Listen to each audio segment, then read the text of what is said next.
Delhi NCR में लगातार हो रही भारी बारिश ने जनजीवन अस्त-व्यस्त कर दिया है। सड़कों पर जलभराव और भारी ट्रैफिक जाम के कारण प्रशासन ने सख्त कदम उठाए हैं। गुरुग्राम में सभी कॉरपोरेट दफ्तरों को वर्क फ्रॉम होम और स्कूलों को ऑनलाइन क्लास चलाने के निर्देश दिए गए हैं। नागरिक एजेंसियां सड़कों से पानी निकालने और यातायात सुचारू करने में जुटी हैं, लेकिन लगातार हो रही बारिश से मुश्किलें कम होने का नाम नहीं ले रही हैं। 2 साध्वियों से दुष्कर्म के मामले में 20 साल की सजा काट रहे डेरा सच्चा सौदा प्रमुख गुरमीत राम रहीम को एक बार फिर राहत मिली है। सरकार ने राम रहीम को 21 दिनों की पैरोल मंजूर की है। साल 2020 के बाद से यह 17वीं बार है जब राम रहीम को जेल से बाहर आने की अनुमति मिली है। बार बार मिल रही इस पैरोल पर अब सार्वजनिक रूप से सवाल उठने लगे हैं और इस फैसले की कड़ी आलोचना भी हो रही है। मणिपुर में इस समय राजनीतिक हलचल तेज है। मैतेई और नगा समुदाय के संगठनों ने मांग की है कि राज्य में जनगणना से पहले राष्ट्रीय नागरिक रजिस्टर यानी एनआरसी लागू किया जाए। इस बीच केंद्र सरकार आने वाले दिनों में मणिपुर की स्थिति की समीक्षा कर सकती है। वहीं कांगलेपाक छात्र संघ द्वारा दायर एक जनहित याचिका पर मणिपुर हाई कोर्ट में भी अहम सुनवाई होने वाली है, जिस पर सबकी नजरें टिकी हैं। अमेरिका और ईरान के बीच तनाव एक बार फिर चरम पर पहुंच गया है। अमेरिकी ट्रेजरी विभाग द्वारा ईरान के 60 से अधिक लोगों, संस्थाओं और जहाजों पर नए प्रतिबंध लगाने के बाद ईरान ने कड़ी प्रतिक्रिया दी है। तेहरान ने अमेरिका के इस कदम को शत्रुतापूर्ण बताते हुए जल्द ही जवाबी कार्रवाई करने का संकल्प लिया है।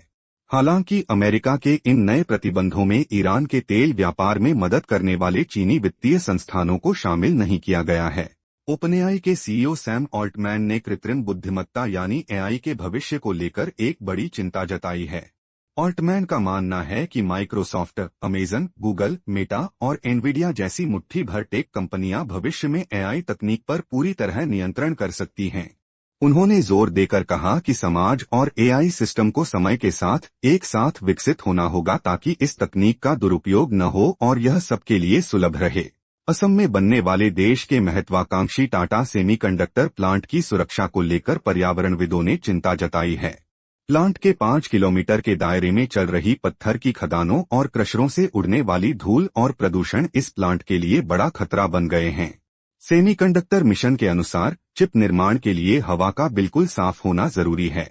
अब स्थानीय संगठनों ने सरकार से इन खदानों को बंद करने की अपील की है। भारतीय टीम के युवा बल्लेबाज यशस्वी जायसवाल श्रीलंका के खिलाफ दूसरे टेस्ट मैच के दौरान मैदान पर आपा खो बैठे। आउट होने के बाद श्रीलंकाई गेंदबाज असिथा फर्नांडो के साथ उनकी तीखी बहस हो गई, जिसके बाद आईसीसी ने दोनों खिलाड़ियों पर जुर्माना लगाया है। भारत के पूर्व क्रिकेटरों चेतेश्वर पुजारा और सैयद किरमानी ने जायसवाल के इस बर्ताव पर निराशा जताई है और उन्हें चेतावनी दी है कि ऐसी हरकतें उन्हें बड़ी मुसीबत में डाल सकती हैं। विश्व कप से भारतीय पुरुष और महिला हॉकी टीमों के बाहर होने के बाद पूर्व दिग्गज गोलकीपर पीआर श्रीजेश ने टीम मैनेजमेंट पर तीखा हमला बोला है। श्रीजेश ने पूछा है कि क्या सच में किसी को भारतीय हॉकी की फिक्र है। पुरुष टीम का अर्जेंटीना से हारना और महिला टीम का ड्रॉ खेलना यह दर्शाता है कि हमारी रणनीतियों में बड़ी कमी है। उन्होंने भारतीय हॉकी को वैश्विक स्तर पर वापस लाने के लिए कड़े फैसलों और आत्ममंथन की मांग की है। भारत और चीन के बीच सीमा विवाद को लेकर चीनी सामरिक मामलों के विशेषज्ञ हु शिसिंग ने एक महत्वपूर्ण बयान दिया है। उनका कहना है कि दोनों देशों के बीच बुनियादी और संरचनात्मक मतभेद इतनी आसानी से गायब नहीं होने वाले हैं। सीमा पर तत्काल किसी बड़े समझौते की उम्मीद करने के बजाय दोनों देशों का ध्यान फिलहाल वहां स्थिरता और शांति बनाए रखने पर होना चाहिए ताकि किसी भी अप्रिय घटना को रोका जा सके। फेसबुक के संस्थापक मार्क जुकरबर्ग की पत्नी प्रिसिला चान द्वारा संचालित द प्राइमरी स्कूल को बंद करने का फैसला लिया गया है। गरीब परिवारों के बच्चों को मुफ्त शिक्षा देने वाला यह स्कूल 10 साल तक चलने के बाद बंद हो रहा है, क्योंकि चान जुकरबर्ग इनिशिएटिव से इसकी फंडिंग रोक दी गई है। हालांकि स्कूल के बोर्ड ने स्पष्ट किया है कि वे सभी बच्चों की आगे की पढ़ाई और शिक्षा बचत खातों के लिए वित्तीय सहायता प्रदान करना जारी रखेंगे।